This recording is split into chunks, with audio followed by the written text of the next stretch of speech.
हरे कृष्ण कृष्ण कृष्ण हरे हरे, हरे राम राम राम हरे हरे। आज हम सुनते हैं अध्याय तृतीय तथा चतुर्थ की कथा। सत्यभामा बोली, हे प्रभु, आप तीनों काल स्वरूप और काल के सभी भाग सम हैं, फिर कार्तिक मास उत्तम क्यों है? प्रभु, तिथियों में एकादशी और महीनों में कार्तिक का महीना ही आपको प्रिय क्यों है? श्री कृष्ण बोले, हे प्रिय, एकाग्रचित होकर वेणु के पुत्र पृथु और महर्षि नारद का संवाद सुनो, जिसे पृथु ने नारद जी से पूछा।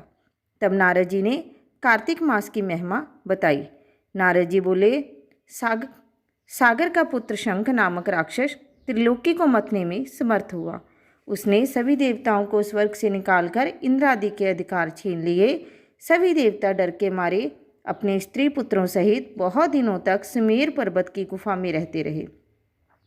जब देवता गुफाओं में रह रहे थे, तब शंखासुर ने सोचा कि मेरे देवताओं को जीतने पर भी वह बलवान है। ऐसा मालूम होता है कि ऐसा वेद मंत्रों से युक्त होने के कारण है, अतः वेद मंत्रों के हरण से वे बलहीन हो जाएंगे।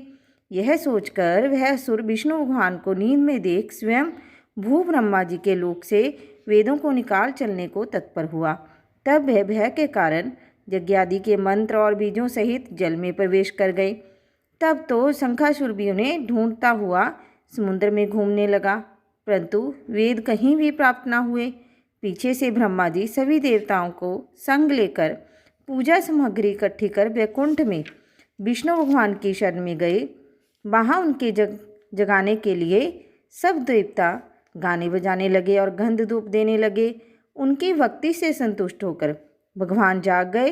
तब सभी देवताओं ने दर्शन कर षोडोपचार से पूजा व साष्टांग दंडवत की। तब विष्णु भगवान उनसे कहने लगे, हे देवताओं, मैं तुम्हारी पूजा आदि मांगलिक कार्यों से प्रसन्न हूँ और तुम्हारी अभिलाषा पूर्ण करने का वरदान देता हूँ। जो मनुष्य आश्विन शुक्ल पक्ष की एकादशी से देव उठाने एकादशी तक पहर रात्रि रहे तुम्हारी तरह भजन कीर्तन करेंगे, वे मुझे प्रसन्न कर मुझी को प्राप्त होंगे।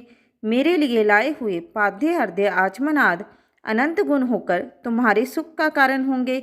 शंखासुर द्वारा हरण किए हुए जल में स्थित वेदों को मैं शंखासुर को मार लाऊंगा। अब वे बीज मंत्रों सहित सब वेद प्रतिवर्ष कार्तिक मास में सदा जल में निवास करेंगे। मैं आज से जल में रहूंगा। तुम लोग भी संपूर्ण मुनियों सहित मेरे साथ आओ। इस लोक में जो मनुष्य प्रातःकाल स्नान करते हैं, वे अज्ञात अमृत स्थान का फल प्राप्त करते हैं। जो कार्तिक मास में व्रत करते हैं, उनको हे इंद्र, तुम मेरे लोक में पहुंचाना। तुम सदा विघ्नों से रक्षा करना। हे वरुण, तुम उनको पुत्र आदि देना।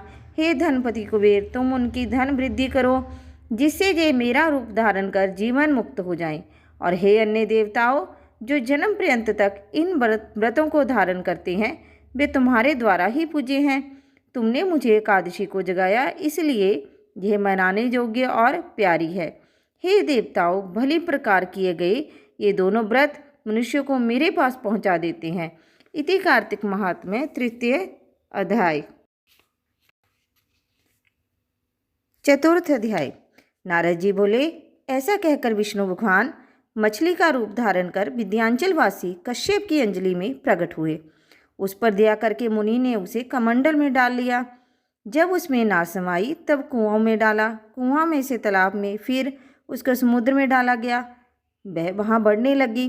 तब मछली रूपी भगवान ने शंखासुर को मारते हुए हाथों में दबाकर बद्रीवन को गए। वहाँ सब ऋषियों को बुलाकर भगवान ने आज्ञा दी कि जल निमग्न वेदों को ढूंढो और शीघ्र ही उन्हें रहस्य सहित निकाल कर ले जाओ। तब तक मैं देवताओं सहित प्रयाग में निवास करूँगा। नारद जी बोले, तब तपोबली उन मुनियों ने मिलकर बीज और यज्ञ मंत्रों सहित वेदों का उद्धार किया। उनमें से जिस ऋषि ने जितना भाग निकाला, वह उसी के नाम से प्रसिद्ध हुआ। फिर मुनि मिलकर प्रयागराज गए और प्राप्त किए वेदों को ब्रह्मा व विष्णु भगवान के अर्पण किए। संपूर्ण वेद पाकर ब्रह्मा जी प्रसन्न हुए और देव ऋषियों सहित अश्वमेध यज्ञ करने लगे। यज्ञ के अंत में देवता, गंधर्व, किन्नर, सर्प आदि भूमि पर दंडवत प्रार्थना करने लगे। हे देवादिदेव, हमारी प्रार्थना सुनो। इस आनंददायक समय में यह वर दो के इस स्थान पर ब्रह्मा जी ने आपकी कृपा से नष्ट हुए वेदों को प्राप्त किया और हमने यज्ञ का भाग प्राप्त किया। अतः यह आपके प्रसाद से पृथ्वी में सबसे श्रेष्ठ और पुण्य बढ़ाने वाला, भक्ति और मुक्ति को देने वाला हो। यह महाफलदायक, ब्रह्म हत्या आदि दोषों को दूर कर अक्षय फल देने वाला हो। आप यही वरदान दो। श्री विष्णु भगवान बोले, हे देवताओं, मुझे भी यही अभिष्ट है, सो ऐसा ही होगा। यह स्थान ब्रह्म क्षेत्र के नाम से जाना जाएगा। सूर्यवंशी राजा भगीरथ यहाँ गंगा जी लाएंगे और इसी स्थान पर सूर्य की पुत्री यमुना जी का गंगा जी से संगम होगा। ब्रह्मा आदि सभी देवता मेरे साथ यहाँ निवास करेंगे। यह तीर्थराज के नाम से प्रसिद्ध होगा। जहाँ किया हुआ दान, जप, तप, व्रत, पूजा आदि अनंत फलदायक और मेरे पास पहुँचाने वाले होंगे। अन्य जन्मों के ब्रह्म हत्यादिक पाप भी इस तीर्थ के दर्शन मात्र से नष्ट होंगे। जो मनुष्य मेरे समीप शरीर त्याग करेंगे वे मेरे में प्रवेश कर पुनः जन्म धारण ना करेंगे। जो अपने पितृशरों के निमित्त यहाँ श्राद्ध करें उनके पितृगण मेरे स्वरूप को धारण करें। हे मुनिवरों, मैं सर्वज्ञ रूप से बद्रीवन में हमेशा निवास करता हूँ। जो फल अन्य स्थान पर 100 वर्ष में प्राप्त होता है वह वहाँ एक दिन से ही मनुष्य जीवन मुक्त हो जाते हैं और उन्हें कभी पाप नहीं लगता। सूत जी बोले, ऐसा कहकर विष्णु भगवान ब्रह्मा जी सहित अंतर्ध्यान हो गए और देवता भी अंश रूप में रहकर अंतर्ध्यान हो गए। जो प्राणी शुद्ध चित्त से इस कथा को सुनते हैं वह प्रयागराज में बद्रीवन में जाने के फल को प्राप्त करेंगे।